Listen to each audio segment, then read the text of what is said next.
দেখো ওই কাকুটাকে দেখো, কি ঘন জঙ্গল, মানে কচু বাগান। তারা কত কষ্ট করে লতি টুকাচ্ছে আর কচু শাক উঠাচ্ছে, মানে কচু উঠাচ্ছে। আর এই কচু আমরা বাজার থেকে কিনে খাই, কত টেস্টি টেস্টি করে খাই। হ্যাঁ, আর আমরা এত দামাদামি করি, মুলামুলি করি। দেখো সবাইকে দেখার সুযোগ করে দিলাম, ওরা কত কষ্ট করে কচু উঠায় আর লতিগুলি উঠায়। না সাপের ভয়, না জোকের ভয়।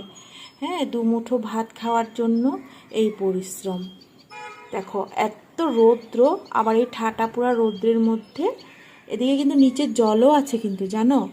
আর এদিকে সাপও আছে, বড় বড় জোকও আছে। হ্যাঁ, আর নানা রকম পোকামাকড় তো আছেই। এই দেখো, এই কচু আর লতির জন্য কাকু এত